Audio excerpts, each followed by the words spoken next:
ആരാ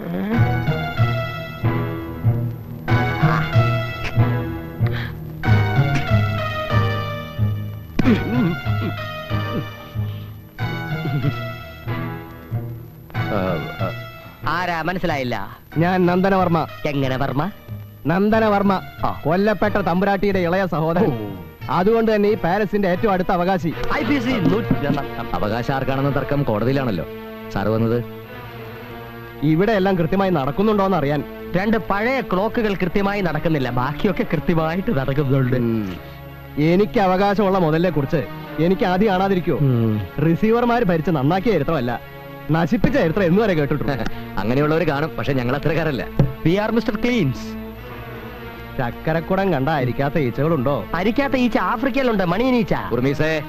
ഇല്ലേ? എന്തെങ്കിലും അവിഹിതം നടന്നു എന്നറിഞ്ഞാ ഞാൻ വേണ്ടത് ചെയ്യും. മഹാദേവർമ്മയ്ക്കും നാരായണക്കുറിപ്പിനും മാത്രമല്ല, എനിക്കുണ്ട് മുകളിൽ പിടി. പിടി മുറുക്കി പിടിച്ചോടെ, കൈവിട്ടാ താഴെ പോകും, അതുകൊണ്ട് പിടിച്ചോണ്ടേ ഇരി. തമ്പുരാൻ ധൈര്യമായിട്ട് പോവാ. നിങ്ങൾ അവകാശികൾ ഭരിക്കുന്നതിനേക്കാൾ ഭംഗിയായിട്ട് ഞങ്ങൾ ഭരിക്കും, ലാഭം ഉണ്ടാക്കും. അത് സർക്കാരിലേക്ക് ഒരു പൈസ പോലും വെട്ടിക്കാതെ അടക്കുകയും ചെയ്യും. അങ്ങനെ തന്നെ നടന്നാ കൊള്ളാം. അല്ലെങ്കിൽ ഇപ്പൊ ഞാൻ ഇറങ്ങാം. ഇനി എപ്പ കേറും? Thank you sir. അനന്തം പറഞ്ഞോണ്ടേ നടക്കുന്നു, ഇല്ലെങ്കിൽ നന്ദനവർമ്മയുടെ സുന്ദരമർമ്മ ഞാൻ ഇടിച്ച് പിഴിഞ്ഞു കലക്കി. ഒന്നും മിണ്ടാതിരിയടാ മഞ്ഞപ്രകാരം മാപ്പിളെ. ഒന്നുമില്ലെങ്കിൽ അവർ ഈ കൊട്ടാരത്തിന്റെ അവകാശികളാ. രാജഭരണമൊക്കെ പോയെങ്കിലും അവർ ചെയ്തിട്ടുള്ള നല്ല കാര്യങ്ങൾ നമ്മൾ ഒരിക്കലും മറക്കരുത്. So we have to respect them. Sorry sir. നിന്റെ ഒരു ഒടുക്കലത്തെ പഴം.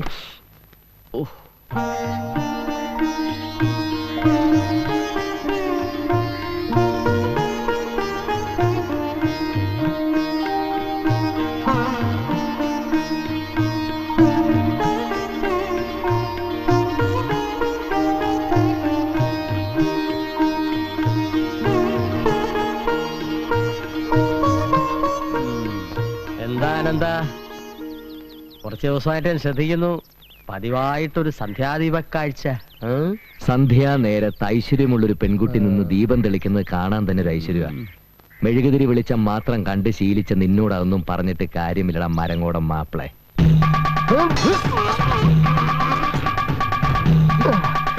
ഇനി ദം പിടിക്കാൻ വയ്യ. പറഞ്ഞു തന്ന അടവുകൾ ഓർമ്മയില്ല.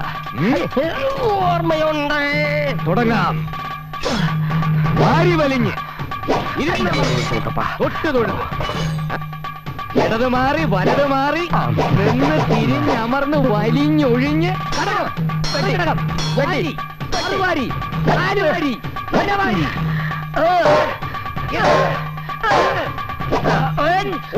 ഈ അടവ് പറഞ്ഞു തന്നിട്ടില്ല. ഇവിടെയോ ഞാൻ സ്വല്പം നേരത്തെ ഒഴിച്ചതാ. അത് ഒഴിയാൻ എന്റെ കർത്താവ് തല കൊയ്യരുത്.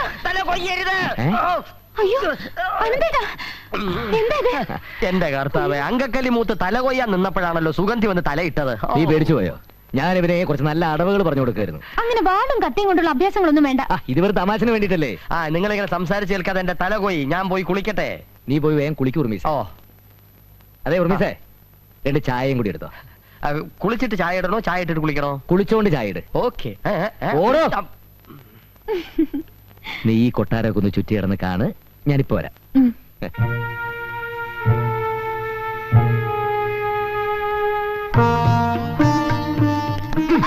എങ്ങനെയുണ്ട് കൊട്ടാരൊക്കെ ചുറ്റിക്കണ്ട? അയ്യോ, ഇത്രയും വലിയ കൊട്ടാരത്തില് അനന്തേട്ട ഒറ്റയ്ക്കാ താമസിക്കുന്നേ? എന്റെ കൂടെ പിശാശുണ്ട്. ചായ റെഡി. വിളിച്ച് കൂവണ്ട, ഹോട്ടലല്ല. നിന്നോട് ആരാ ചായ കൊണ്ടുവരാൻ പറഞ്ഞത്? വക്കീലല്ലേ പറഞ്ഞ ചായ ഇട്ടുകൊണ്ടുവരാൻ? ഇടാനല്ലേ പറഞ്ഞോളൂ, കൊണ്ടുവരാൻ പറഞ്ഞില്ലല്ലോ. ചായ ഇടാൻ പറയുമ്പോഴാണ് കൊണ്ടുവരാൻ പറയുമ്പോ കൊണ്ടുവരണം. എനിക്ക് രോഗം മനസ്സിലായി. ഞാനിപ്പോ കൊട്ടാരത്തിലെ കട്ടുറുമ്പായി മാറിയല്ലേ? സാറേ, കണ്ണാടി നന്നായാൽ ചങ്ങാതി വേണ്ടാത്തൊരു ചൊല്ലുണ്ടറിയോ? അയ്യേ, ഈ ചായയിൽ എന്തോ സോപ്പ് ചോദിക്കുന്നുണ്ടല്ലോ. കുളിച്ചോണ്ട് ചായ ഇട്ടാ പിന്നെ സോപ്പല്ലാതെ സോഡ ചോദിക്കൂ. ഞാൻ വക്കീലും.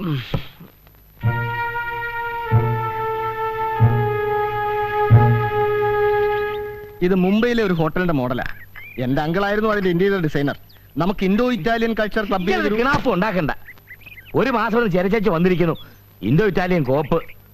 ഈ അടുത്ത മാസം ഓപ്പൺ ചെയ്യേണ്ടതാ. നാടമുറിക്കുന്ന ആരാന്നറിയാവോ? കേന്ദ്രമന്ത്രിയാ. വലിയ ഗോത്താഴത്തെ ഡിസൈനർമാര്. ഡിസൈൻ സെലക്ട് ചെയ്യാൻ താമസിച്ചോണ്ടാ. ഇന്നേനെ തുടങ്ങിയാൽ 1 മാസത്തിനാ തീരും. ഏത് ഡിസൈനാ വേണ്ടെന്ന് പറഞ്ഞാൽ അതൊക്കെ ഞാൻ പറഞ്ഞുതരാം. ഹോട്ടലിന്റെ പേര് നിങ്ങൾക്കറിയാവോ? New palace. അങ്ങനെ പേരിടാൻ കാരണം എന്താണെന്ന് അറിയാവോ? കൊട്ടാരങ്ങളുടെയും കോവിലകങ്ങളുടെയും നാടാണ് അനന്തപുരി. അതുകൊണ്ടാണ് നമ്മൾ ആ പേരിട്ടത്. പേര് മാത്രം രാജകീയമായാ മതിയോ? പോരാ, അതിന്റെ ഗട്ടിലും മട്ടിലും ഒരു രാജകീയത വേണം. അകം കണ്ടാൽ കൊട്ടാരം തന്നെ ആയിരിക്കണം. സാർ എന്റെ കോസ്റ്റ് വർക്കൗട്ട് ചെയ്യുമ്പോ എത്ര ലക്ഷങ്ങളാവുമെന്ന്? അതിന് താൻ വേർക്കണ്ട. ലക്ഷങ്ങളല്ല, കോടികൾ വരും. എടോ, ഒറ്റാരി കിടക്കുമ്പോ കുളം തപ്പണ്ട കാര്യമുണ്ടോ?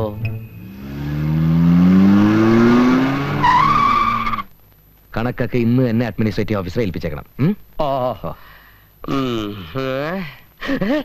എടാ കള്ള, പട്ടാപ്പഴി നിലവിളക്ക് വെക്കുന്നോ? തന്നോട് ആര് പറഞ്ഞു ഇതിനകത്ത് അനുഭവം ചോദിക്കാതെ കയറാൻ? എന്റെ അമ്മാവനാ. അല്ല, യവൻ കരുതി പല രാജാവുമായിരിക്കുന്നല്ലേ? അല്ല, കൊട്ടാരം വിദൂഷകനാണെന്ന് വിചാരിച്ചു. ഇവനാരാ മനസ്സിലായില്ല? എന്റെ ഗുമസ്തനാ ഉർമീസ്. എനിക്കൊരു സഹായത്തിന് ഞാനിവിടെ ഒറ്റയ്ക്കല്ലേ, പിന്നെ ആശാൻ നല്ലൊരു കുക്കും കൂടിയാ. കുക്ക് നിന്റെ ഈ അമ്മാവന്. എന്താ പറഞ്ഞേ? ഈ ബുക്ക് അമ്മാവന് കൊടുക്കട്ടെ ചോദിച്ചാ? അമ്മാവൻ വന്നിട്ട് ഒരുപാട് നേരമായോ? ആ, ഞാൻ വന്നിട്ട് കുറച്ചു നേരമായി. വന്നപ്പോ നിങ്ങളെ ആരും ഇവിടെ കണ്ടില്ല. എന്നാ പിന്നെ ഈ കൊട്ടാരൊക്കെ ചുറ്റിടന്ന് കണ്ടേക്കാവുന്നത്. കണ്ടിടത്തോളം എങ്ങനെയുണ്ട്? കണ്ണു തള്ളിയോ? പറഞ്ഞു കേട്ടതിലും ഗംഭീരം, അത്യുഗ്രൻ. എല്ലാം നല്ല ഉരുപ്പടികളാണ്. ഈ മച്ചൊക്കെ പഴയ തേക്കിന്റെ കാതലാ. ഈട്ടിയാ? ഈട്ടിയാണോ? ഞാൻ പറഞ്ഞില്ലേ ഈട്ടി തന്നെ ആയിരിക്കും. പിന്നെ എങ്ങനെയൊക്കെ ഉണ്ട് ഭരണം? കുഴപ്പമില്ല, ഈ മാസം നല്ലൊരു തുക സർക്കാരിലേക്ക് അടയ്ക്കാൻ പറ്റുന്നതാണ് തോന്നുന്നത്. അപ്പൊ എന്റെ ശുപാർശ മോശമായില്ല. വരുമാനം ഇനിയും വർദ്ധിപ്പിക്കണം. അത് നമുക്കൊരു അന്തസ്സ. ഞാനുമായിട്ട് ഈ സ്ഥാനത്തിന് പിട്ടുപലി ഉണ്ടാക്കിയവന്മാരുടെ മുഖത്ത് നോക്കി എനിക്ക് 4 വർത്തമാനം പറയണം. ഞാനും അതിനു വേണ്ടിയുള്ള ശ്രമത്തിലാണ് അമ്മാവ. ഞാനും. നീ ശ്രമിക്കണ്ട. ഇല്ലേ, ഈ ഒരു ചായട്ടുണ്ട്, അമ്മാവന് പോകാൻ ധൃതിയുണ്ട്. വിത്തൗട്ടല്ലേ? കണ്ടാൽ അറിയാം വിത്തൗട്ടാണെന്ന്. ഇല്ലാത്ത സമയമുണ്ടാക്കി ഞാനിപ്പോ ഇങ്ങോട്ട് വന്നത് നിന്നോട് വിശദമായിട്ടൊരു കാര്യം സംസാരിക്കാനാ. ഇനി അതങ്ങോട്ട് വെച്ച് കിട്ടിക്കൊണ്ട് പോകേണ്ട കാര്യമൊന്നുമില്ല. ശരിയാ, ഞാനത് അങ്ങോട്ട് പറയണമെന്ന് വിചാരിച്ചിരിക്കുകയായിരുന്നു. സുഗന്ധി എന്ത് പറഞ്ഞു അമ്മാവ? ഇത്തരം കാര്യങ്ങളെ പറ്റി അവളോട് അഭിപ്രായം ചോദിക്കേണ്ട കാര്യമൊന്നുമില്ല. ഞാൻ ഈ ചെയ്യുന്നൊക്കെ അവക്ക് വേണ്ടിട്ടല്ലേ. അവൾ എതിർപ്പൊന്നും പറയില്ല. ചായ റെഡി. ചൂട് ലേശം കുറവാ. അസല് ചായ, നല്ല കൈപ്പുണ്യം. ഈ തിരുവായ്മൊഴി മുദ്രപത്രത്തിൽ എഴുതി തരാവോ? ഗുമസ്തപ്പണി ഇല്ലെങ്കിൽ അവിടെ ഒന്ന് കുക്കായിട്ടെങ്കിലും നിൽക്കാമല്ലോ. അപ്പൊ നമുക്ക് എപ്പോ ആലോചിക്കാം. ഇവിടെ അത് അമ്മയും അപ്പൂപ്പനൊക്കെ ആയിട്ടൊന്ന് തീരുമാനിച്ചിട്ട്. ഇത്തരം കാര്യങ്ങളിൽ വൃദ്ധേനങ്ങളെ വലിച്ചഴക്കണോ? നിനക്ക് വിരോധമില്ലെങ്കിൽ ഇന്ന് രാത്രി തന്നെ ആവാം. ഇന്ന് രാത്രിയോ? അതിന് ചില ഒരുക്കങ്ങളൊക്കെ ഇല്ലേ അമ്മാവ? പിടിപിടിന്ന് ചെയ്യേണ്ട കാര്യമാണോ? എന്തോന്നൊരുക്കം? ഒരു ലോറി പിടിക്കണം, 2 ചുമട്ടുകാരെയും വിളിക്കണം. ചുമട്ടുകാരോ? ടൗണിലുള്ള നമ്മുടെ ഹോട്ടലിന്റെ പണി ഏതാണ്ട് തീർന്നു വരികയാണ്. അപ്പൊ ഇന്ത്യയുടെ ഡെക്കറേഷനും മറ്റുമായിട്ട് വിലപിടിപ്പുള്ള കുറെ സാധനങ്ങൾ നമുക്ക് ആവശ്യമുണ്ട്. ഇവിടെ ഇതൊക്കെ ഉള്ളപ്പോ നമ്മൾ എന്തിനാ കാശ് കൊടുത്ത് പുറത്തുനിന്ന് മേടിക്കുന്നത്? അതെങ്ങനെ ശരിയാവും അമ്മാവ? എന്താ ശരിയാകാത്തത്? ഈ കണ്ട ത്യാഗമൊക്കെ സഹിച്ച് നിന്നെ ഇവിടുത്തെ റിസീവർ ആക്കുന്നത് എന്തിനാണെന്ന് വിചാരിച്ചു? സർക്കാരിനെ നക്കാപ്പിച്ച സിറ്റിംഗ് ഫീസ് മേടിക്കാനോ? എടാ, ഒരു കേസ് 100 രൂപയ്ക്ക് കിട്ടിയോടാ നിനക്ക് ഇതിന്റെ 10 ഇരട്ടി. ഇത് നിയമവിരുദ്ധം അമ്മാവ, അല്ലേ ഓർമ്മിസേ? IPC 304. എന്നാൽ എന്നോട് അഭിപ്രായം ചോദിച്ച സ്ഥിതിക്ക് ഞാൻ പറയാം. കൊട്ടാരമക സാധനങ്ങൾ ഓസിനടിച്ചു മാറ്റുന്നത് നിയമവിരുദ്ധം. യാതൊരു മാനദണ്ഡവുമില്ലാതെ മരങ്ങൾ മുറിച്ചു നീക്കുന്നത് പ്രകൃതി വിരുദ്ധം. എന്നാലും നാറാമോൻ പറഞ്ഞ കാര്യമുണ്ട് കേട്ടോ. എന്തെങ്കിലും അവിഹിതം നടത്തിയാലേ വിഹിതം കൈവരൂ. വക്കീലിന് ബുദ്ധിയില്ലെങ്കിലും ഗുമസ്തന് ബുദ്ധിയുണ്ട്. കിട്ടാവുന്ന അത്ര ഇവിടുന്ന് അടിച്ചു മാറ്റണം. ലേശം ബുദ്ധിമുട്ടുള്ള കാര്യം അമ്മാവ. ഇവിടെയുള്ള സാധനങ്ങളും തടികളൊക്കെ സർക്കാർ ലിസ്റ്റിൽ പെടുത്തിയിട്ടുള്ളതാ. എന്തെങ്കിലും ഒന്ന് നഷ്ടപ്പെട്ട സമാധാനം പറയേണ്ടത് ഞാനാ. അതിന് സമാധാനം പറഞ്ഞ വഴികളൊക്കെ ഞാൻ നേരത്തെ കണ്ടുവച്ചിട്ടുണ്ട്. നിയമം ഉണ്ടാക്കിയപ്പോ തന്നെ അതിന്റെ പരിധികൾ ഉണ്ടാക്കി വെച്ചിട്ടുണ്ട്. Loopholes. നേരത്തെ പരിചയപ്പെടാൻ കഴിയാത്തതിൽ ഇപ്പോൾ എനിക്ക് വിഷമം തോന്നുന്നു മുതലാളി. എന്നെ അങ്ങയുടെ ഗുമസ്തനായിട്ട് നിയമിക്കണം. അതിന് ഞാൻ വക്കീലല്ലോ. വക്കീലല്ലെങ്കിലും സാധാരണ വക്കീലന്മാരെ പോലെ വെറും കീലല്ലല്ലോ. നിയമത്തിന്റെ വക്രതകൾ അറിഞ്ഞുകൂടാത്തവരുടെ കൂടെ നിന്ന് ഞാൻ മടുത്തു. മടുക്കണ്ട, ഇവന് വേണ്ട വക്രതയൊക്കെ പറഞ്ഞു കൊടുത്ത് നീ ഇവിടെ തന്നെ അങ്ങോട്ട് കൂടിക്കോ. അനന്ത, ആദർശം കൊണ്ടൊന്നും ജീവിക്കാൻ കഴിയില്ല. ഇല്ലാത്തവന്റെ മുതലൊന്നും അല്ലല്ലോ, സർക്കാരിലേക്ക് കണ്ടുകെട്ടിപ്പോണ്ട മുതലല്ലേ. പോയിന്റ്. ഇതൊക്കെ ഞാൻ ഇവിടുന്ന് കൊണ്ടുപോകുന്നത് എന്റെ നേട്ടത്തിന് വേണ്ടിയല്ല. ഉണ്ടു വളർത്തവൻ എന്തിനാണ് ഉരുള? എന്റെ സമ്പാദ്യം എന്ന് പറയുന്നത് നിനക്കൂടി അവകാശപ്പെട്ടതാണ്. ലോറിയും പണിക്കാരും ഇന്ന് രാത്രി ഇവിടെ എത്തും. സാധനങ്ങൾ നിറച്ച വണ്ടി ഇവിടുന്ന് വിടണോ അതോ കാലി വണ്ടി വിടണോന്ന് നീ തീരുമാനിക്കുക. അതെ. ഓ, എന്തൊരു മഹാൻ.